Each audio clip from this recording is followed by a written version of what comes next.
গঙ্গা চুক্তি আর তিস্তা চুক্তি আমি বলেছিলাম সব গঙ্গার জলে যাবে। তারেক রহমান আসুক বা না আসুক, এ নিয়ে প্রচুর জল ঘোলা হচ্ছে।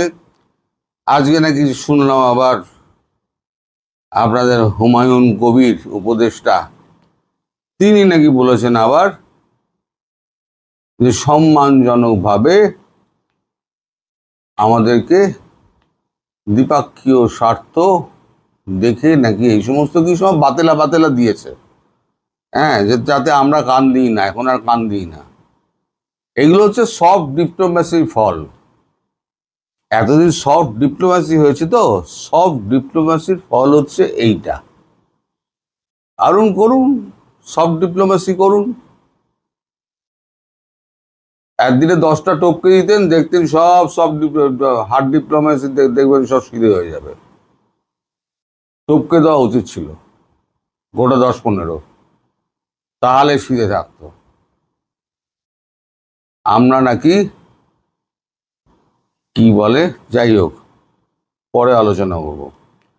এখন যেটা আলোচনা করতে বুঝি সেটা হচ্ছে গঙ্গা চুক্তি নারাজ নীতিশরা।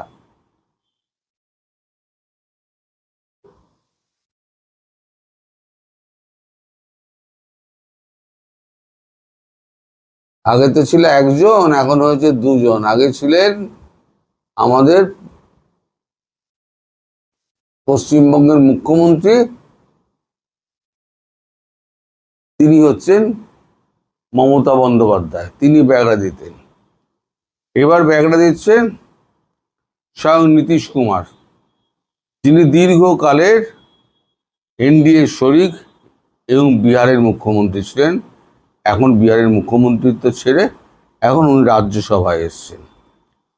এখন কি বলা হচ্ছে, আমরা কিন্তু ধৃষ্টতা দেখিয়ে কিন্তু ভারতীয় সাংবাদিকরা বা ইউটিউবার যারা আছে তারা কিন্তু ধৃষ্টতা দেখায়নি।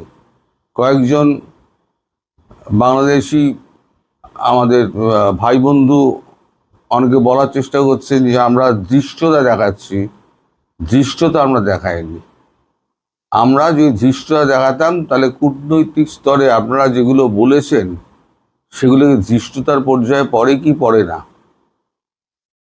কূটনৈতিক কথা আপনারা বলছেন, চোখে চোখ রেখে কথা বলবো, সমান উচ্চতায় দাঁড়িয়ে কথা বলবো, আরো অনেক কিছু বলেছেন। আমার তো অর্ধেক মনে নেই, এত কথা আপনারা বলেন, বাজে কথা মনে থাকে না। যাও কি বলছেন শুনি, মনে করবেন না আবার আমরা বানিয়ে বলছি। আমি স্ক্রিনে দিয়ে দিচ্ছি। ভারত ও বাংলাদেশের মধ্যে 1996 সালে সই হওয়া গঙ্গা জলবন্টন চুক্তির মেয়াদ 12ই ডিসেম্বর শেষ হচ্ছে। এখনো চুক্তির নবীকরণ নিয়ে দুদেশের মধ্যে আনুষ্ঠানিক আলোচনা শুরু হয়নি।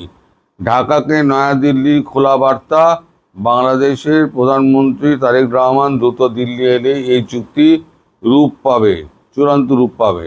তবে এনডিএ শরিক জেডিইউ, জনতা দল ইউনাইটেড এই চুক্তির বিরোধিতা উচ্চগ্রামে নিয়ে যাচ্ছে। এতদিন টিএমসি করতো, এবার জনতা দল ইউনাইটেড। জনতা দল ইউনাইটেড হচ্ছে আমাদের শরিক, প্রধানতম শরিক, কারণ তাকে উপেক্ষা করা যাবে না। যদি তিনি সরে যান তাহলে ইউপিএ সরকার পড়ে যাবে। এই শরিক দলের দাবি, এই ব্যবস্থার ফলে শুকনো মরশুমে বিহার পর্যন্ত জল পায় না। বিস্তীর্ণ অঞ্চলে কৃষি, পানীয় জল এবং শিল্পের জন্য গঙ্গার জলের ভাগ কমে যায়। ফারাক্কার জল ধরে রাখায় হুগলি নদীর স্বাভাবিক প্রবাহ ব্যাহত হয় বলে অভিযোগ। আর জেডিইউ সাংসদ তথা বিহারের প্রাক্তন জলসম্পদ মন্ত্রী সঞ্জয় কুমার ঝা অবশ্য এ নিয়ে একটা প্রবন্ধ লিখেছেন, যার শিরোনাম ভারত বাংলাদেশ গঙ্গা চুক্তি নিয়ে ফের ভাবা হোক। তার বক্তব্য, মানে ওই এটাতে লেখাতে তার বক্তব্য, গত 3 দশকে এই চুক্তির কারণে বিহার অনেক কিছু হারিয়েছে। যেভাবে এই চুক্তি হয়েছে সেভাবে অন্তত একে এগিয়ে নিয়ে যাওয়া উচিত নয় গোটা বিহার এবং দেশের স্বার্থে। এই চুক্তি গুজরাট ডক্টরিনের সন্তান, যেখানে বলা হয়েছিল দক্ষিণ এশিয়ার বৃহত্তম দেশ হিসেবে ভারতের কোনো প্রত্যাশা না রেখে একতরফা সমস্ত প্রতিবেশীকে ছাড় দেওয়া উচিত।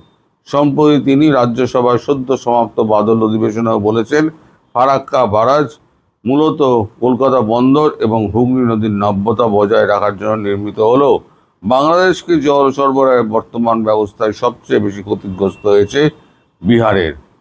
দাবি 1950 সালের মধ্যে কৃষি, শিল্প এবং 2050 সালের মধ্যে কৃষি, শিল্প ও জনসংখ্যার চাহিদা মেটাতে বিহারের অতিরিক্ত 2000 কিউসেক জলের প্রয়োজন। তাই বর্তমান কাঠামোয় এই চুক্তি হলে রাজ্য উন্নয়ন বাধাগ্রস্ত হতে পারে। বিদেশ মন্ত্রক সূত্রের খবর, ভারত ও বাংলাদেশের মধ্যে 54টি আন্তঃসীমান্ত নদী রয়েছে। নদীগুলির জলবন্টন সংক্রান্ত নির্ধারিত দ্বিপাক্ষিক প্রাতিষ্ঠানিক ব্যবস্থার মাধ্যমেই আলোচনা স্থির হয়। ফলে গঙ্গা জলবন্টন ভবিষ্যৎ নিয়ে আলোচনার পথ খোলা। আলোচনা কবে হবে তা স্পষ্ট নয়। নয়াদিল্লির বক্তব্য, ভারতের তরফে শুধু গঙ্গা নয়, সমস্ত বিষয় নিয়ে আলোচনার জন্য যতটা প্রয়াস সম্ভব তা হয়েছে।